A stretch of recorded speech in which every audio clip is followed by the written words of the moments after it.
শুভ সকাল বন্ধুরা, তোমরা কেমন আছো? আশা করছি তোমরা সবাই খুব খুব ভালো আছো আর সুস্থ আছো। আর তোমাদের আশীর্বাদ আর ভালোবাসায় আমিও কিন্তু ভালো আছি আর সুস্থ আছি। আর আজকে সকালবেলা দেখো এই চা খাওয়া দিয়ে কিন্তু আগের দিনের মতো ভিডিওটা শুরু করলাম। তো চলো তোমরা কিন্তু ভিডিওটা প্রথম থেকে শেষ পর্যন্ত অবশ্যই দেখতে থাকো। আর মানুষের না হচ্ছে শুধু কাজকর্ম আর খাওয়া দাওয়া করলেই হয় না, সঞ্চয় বলে একটা জিনিস আছে, সেইটাও কিন্তু মানুষের করার প্রয়োজন। না হলে না ভবিষ্যতের কথা চিন্তা করে সেটা করা প্রয়োজন। আর সেইটা না করলে তুমি কিন্তু জীবনে কোনো কিছুই সঠিকভাবে করতে পারবে না। তাই সঞ্চয় নাকি জীবন উপভোগ করা, সঞ্চয় না করলে কিন্তু জীবনে কোনো কিছুই উপভোগ করা যায় না। মানুষের জীবনের বড় এক অদ্ভুত দ্বন্দ্ব হলো যে সঞ্চয় করবে নাকি জীবনকে উপভোগ করবে। অনেকেই মনে করে জীবনের আনন্দ উপভোগ না করলে জীবন বৃথা, আবার অনেকেই মনে করে সঞ্চয় ছাড়া ভবিষ্যৎ অনিশ্চিত। আসলে দুটো বিষয়ই মানুষের জীবনের সঙ্গে কিন্তু আড়াআড়িভাবে জড়িত।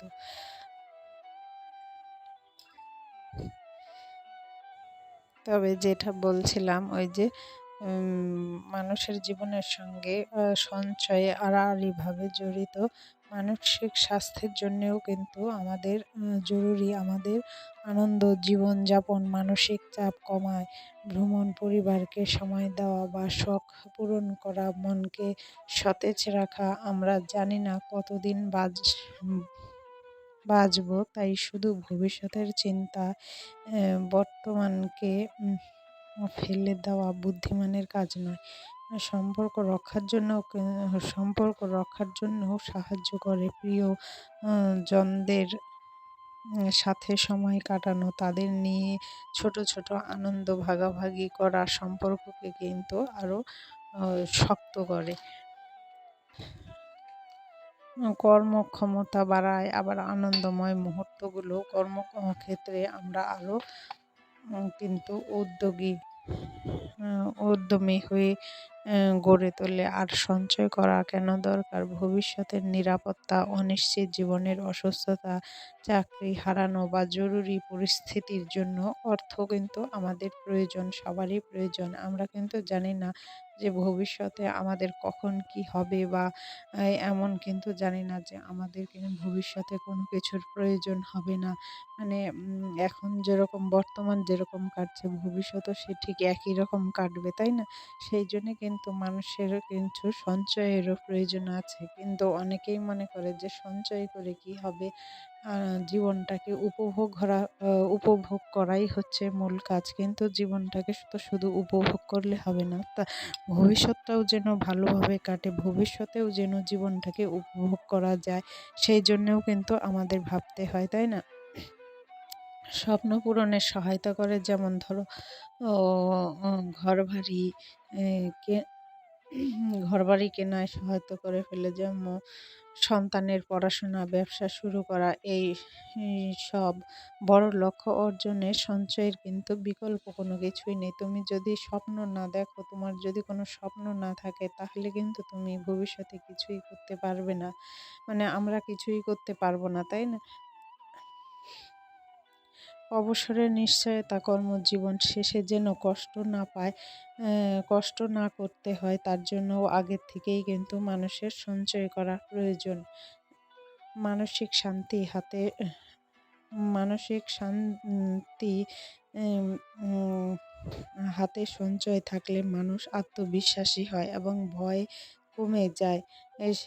এখান থেকে কিন্তু মানুষের একটা যদি ভালো ভবিষ্যতের সঞ্চয় থাকে, তাহলে কিন্তু মানুষ একটা সময় সেই নিশ্চয়তা থাকে যে ভবিষ্যতের সঞ্চয়টা যদি ভালো থাকে, তাহলে কিন্তু তখন আমাদের কোনো চিন্তা ভাবনা করতে হয় না। একটা নিশ্চয়তার সাথে কিন্তু আমরা জীবনযাপন করতে পারি বা ভবিষ্যতের জন্য ভাবতে পারি, তাই না? আর যাদের সঞ্চয় নেই, এখন চলবে, ভবিষ্যতে কি হবে সেটা জানেই না, তাদের কিন্তু সবসময় একটা অনিশ্চয়তার মধ্যে চলতে হয়। আমার মনে হয় কিন্তু আমি হয়তো বলছি, আমিও যে ভবিষ্যতের জন্য কতটা কি করতে পারছি সেটা কিন্তু আমিও জানি না।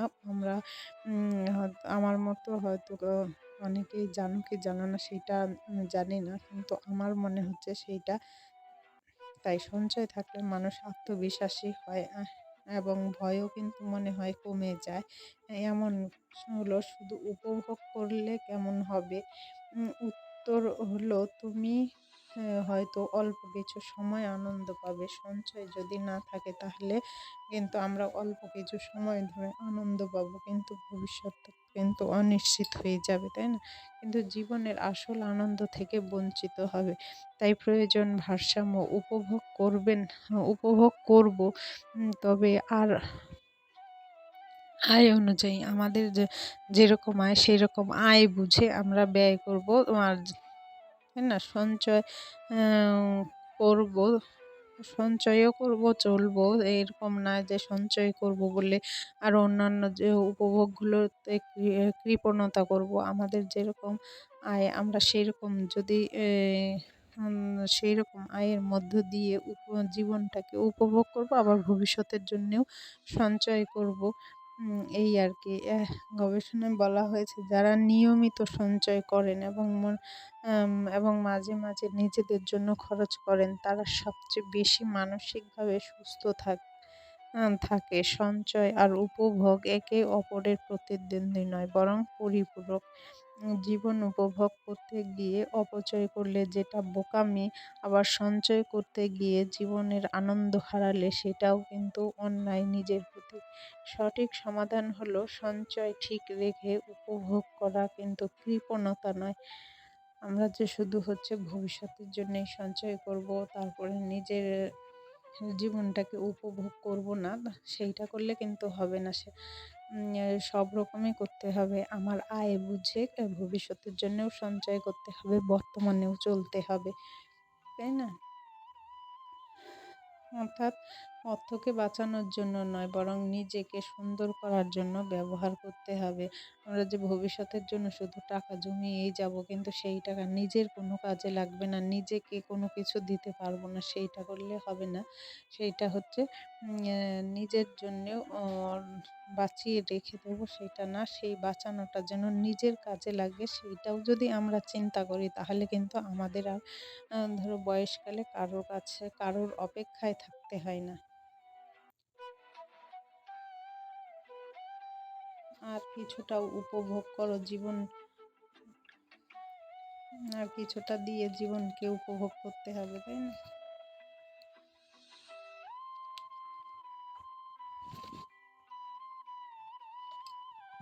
এইভাবেই এইভাবে তুমি আমি আপনি সবাই হবে কিন্তু দায়িত্বশীল। একই সঙ্গে যদি এইভাবে আমরা সবাই পরপর চলতে থাকি তাহলে কিন্তু সবাই আমরা কিন্তু সুখী হতে পারবো। কিন্তু আমরা কিন্তু তার বিপরীতটা করি, সেই ভবিষ্যতের চিন্তা ভাবনা না করে যা আয় হচ্ছে তাই ব্যয় করার চেষ্টা করি, কিন্তু এইটা না করে ভবিষ্যতের কথা মাথায় রেখে কিছু সঞ্চয় করব, আর তার পাশাপাশি যতটুকু পারি নিজেকে কিন্তু নিজের জীবনটাকে কিন্তু উপভোগ করার চেষ্টা করব। যদি এইভাবে চলি তাহলেই কিন্তু আমরা একই সঙ্গে দায়িত্বশীলও হতে পারবো, আবার একই সঙ্গে কিন্তু আমরা সবাই মিলে সুখে শান্তিতে কিন্তু জীবনযাপনও করতে পারবো।